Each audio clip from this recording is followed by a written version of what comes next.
दोस्तों, space agency की मदद से यूनिवर्स के बारे में कई नई चीजों का पता चला है और साथ ही यूनिवर्स के कई अनसुलझे रहस्यों से भी पर्दा उठा है।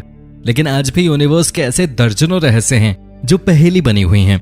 इन रहस्यों को सुलझाने के लिए कई रिसर्च किए गए हैं, लेकिन आज भी न तो नासा और न ही कोई दूसरी स्पेस एजेंसी इन रहस्यों से पर्दा उठाने में सफल हुई है। तो आइए जानते हैं यूनिवर्स के कौन से 10 ऐसे रहस्य हैं जिसे सुलझा पाना किसी के लिए भी संभव नहीं है। Number 10, the multiverse. मल्टीवर्स यानी एक से ज्यादा यूनिवर्स की एग्जिस्टेंस के बारे में कई दावे किए गए हैं। जितने दावे इसके एग्जिस्टेंस के सपोर्ट में किए गए हैं, उससे कहीं ज्यादा लोगों ने इस दावे को खारिज भी किया है।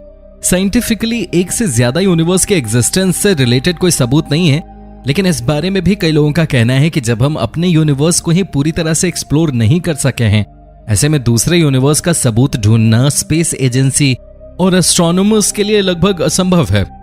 फिलॉसफी से लेकर लिटरेचर तक इन सभी में पैरेलल यूनिवर्सेस को वाइडली एक्सेप्ट किया गया है, लेकिन साइंटिस्ट बिना एविडेंस के किसी बात पर विश्वास नहीं करते हैं। पैरेलल यूनिवर्स से रिलेटेड एविडेंस तलाशने के लिए 2010 में साइंटिस्ट स्टीफन एम फीनी ने विल्किंसन माइक्रोवेव एनिस्ट्रॉपी प्रोब से मिले डेटा की स्टडी के बाद यह दावा किया था कि पास्ट में हमारा यूनिवर्स एक पैरेलल यूनिवर्स से टकरा गया था, जिसके बाद मौजूदा यूनिवर्स का निर्माण हुआ।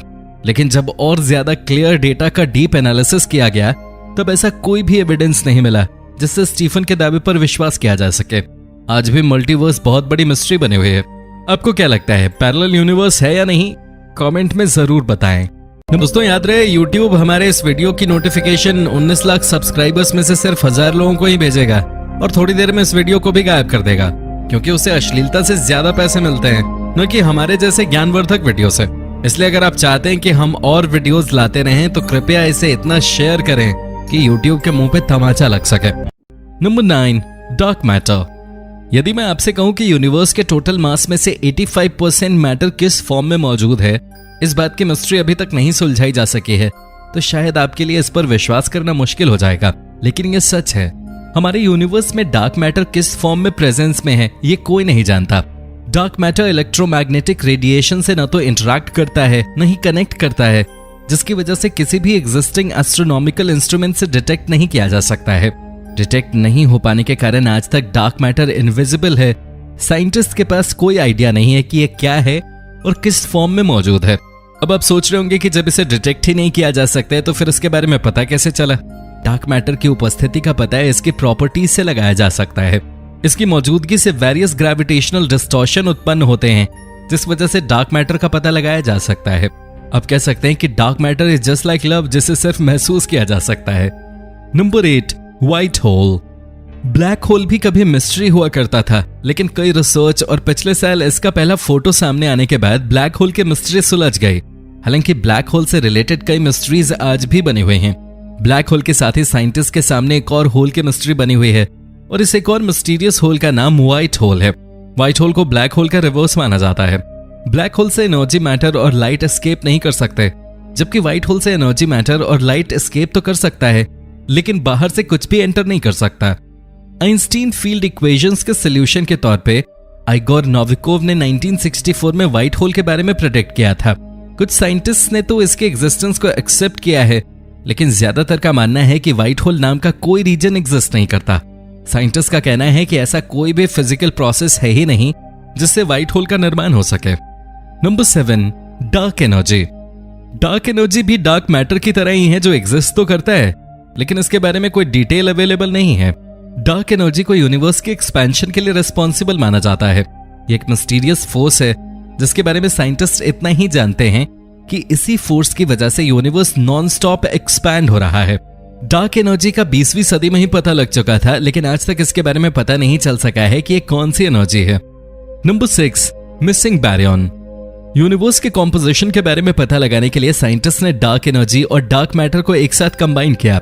इस कॉम्बिनेशन से पता चला कि यूनिवर्स 95% डार्क एनर्जी और डार्क मैटर से बना हुआ है, जबकि बचा हुआ 5% साधारण पदार्थ से बना हुआ है। इस 5% में 2.5% डिटेक्टेबल बैरियोनिक मैटर और 2.5% अनडिटेक्टेबल बैरियोनिक मैटर है। अनडिटेक्टेबल बैरियोनिक कहां गायब हो गया, ये मिस्ट्री बना हुआ है। इससे रिलेटेड कई थ्योरीज मौजूद हैं, लेकिन जिस थ्योरी को लोगों ने सबसे ज्यादा एक्सेप्ट किया है, उस थ्योरी के अनुसार बैरियोनिक गैलेक्सी में हेलो के आसपास हो सकता है। इस रीजन में साइंटिस्ट ने ढेर सारे ऑक्सीजन एटम के बारे में पता लगाया है। ये एटम्स इलेक्ट्रॉन खो चुके हैं और हेलो गैस इनहैबिटेंट्स में मौजूद हैं। यहाँ का तापमान सूरज के सरफेस के तापमान से भी ज्यादा है। चूंकि ये काफी दूर है तो इसके बारे में ज्यादा डिटेल्स जुटा पाना पॉसिबल नहीं है, जिस वजह से बैरियन आज भी मिसिंग ही माना जाता है। Number 5, the Fermi paradox. Alien life हमेशा से ही एक बड़ी मिस्ट्री रही है। इसके एग्जिस्टेंस के कई दावे किए गए हैं और लोगों ने कई बार इसे नकारा है, तो कुछ लोगों ने इन दावों पर यकीन भी किया है। द फर्मी पैराडॉक्स ऐसी ही एक थियरी है जिसके अनुसार हमारे गैलेक्सी में 1000 से 100 मिलियन तक सिविलाइजेशंस मौजूद हैं। अब सवाल ये उठता है कि जब सिविलाइजेशन की संख्या इतनी ज्यादा है तो फिर किसी एक के एग्जिस्टेंस से रिलेटेड कोई प्रूफ अभी तक मिला क्यों नहीं? इसका जवाब भी इस थियरी में है। थ्योरी के अनुसार सभी सिविलाइजेशंस के बीच एक ग्रेट बैरियर है जिसे कोई भी पार नहीं कर सकता है। इस दावे को सही साबित करने के लिए कई सारे और दावे किए गए हैं। आपको क्या लगता है, क्या सच में एलियंस एग्जिस्ट करते हैं? कमेंट में जरूर बताएं। Number 4, why is there more matter than anti matter? ये एक ऐसा सवाल है जिसका जवाब अब तक नहीं ढूंढा जा सका है। साइंटिस्ट आज भी ये एक्सप्लेन नहीं कर सके हैं कि यूनिवर्स में एंटी मैटर के मुकाबले मैटर ज्यादा क्यों नहीं है। साइंटिस्ट का मानना है कि बिग बैंग के कारण इक्वल नंबर ऑफ मैटर और एंटी मैटर प्रोड्यूस हुआ होगा, लेकिन फिर एंटी मैटर कम कैसे हो गया? ये सवाल दशकों से रिसर्चर्स को परेशान कर रही है। कुछ साइंटिस्ट का मानना है कि या तो बिग बैंग के समय फिजिक्स का नियम डिफरेंट रहा होगा या फिर मैटर और एंटी मैटर के लिए फिजिक्स का नियम एग्जिस्ट ही नहीं करता है। Number 3, universe reionisation. Universe reionisation उस पीरियड को कहते हैं जब गैस फॉर्म में मौजूद यूनिवर्स इलेक्ट्रॉन स्ट्रक्चर में आयोनाइज्ड हुआ था। इस पीरियड से पहले यूनिवर्स डार्क एजेस में था। प्रेजेंट यूनिवर्स के फॉर्मेशन में रीआयोनाइजेशन पीरियड में होने वाला बदलाव एक इंपॉर्टेंट बदलाव था। ये पीरियड शुरू कैसे हुआ और उस समय के यूनिवर्स में इस पीरियड की वजह से क्या बदलाव आए, ये सभी बातें साइंटिस्ट के लिए मिस्ट्री बनी हुई हैं। डार्क एजेस खत्म कैसे हुआ और पहले स्टार का जन्म कैसे और किस कंडीशन में हुआ, इन सवालों का जवाब ढूंढकर यूनिवर्स के कई अनसुलझे रहस्यों से पर्दा उठाया जा सकता है, लेकिन फिलहाल ऐसा होना पॉसिबल नहीं है। रीआयोनाइजेशन पीरियड की स्टडी के लिए साइंटिस्ट को मोर एडवांस्ड इंजीनियरिंग और एडवांस्ड फिजिक्स नॉलेज की जरूरत पड़ेगी। Number 2, Fermi bubbles. Fermi bubbles हमारे यूनिवर्स की सबसे बड़ी मिस्ट्रीज में से एक है। फर्मी बबल्स का पता 2010 में लगा था। ये दो बबल्स हमारे मिल्की वे गैलेक्सी के ऊपर और नीचे मौजूद हैं।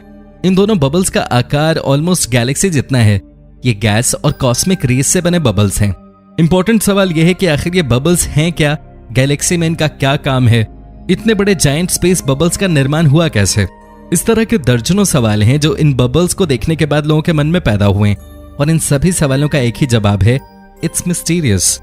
कुछ साइंटिस्ट का मानना है कि इन बबल्स का निर्माण जायंट ब्लैक होल की वजह से हुआ है, हालांकि इस दावे को सही साबित करने के लिए कोई पुख्ता सबूत नहीं है।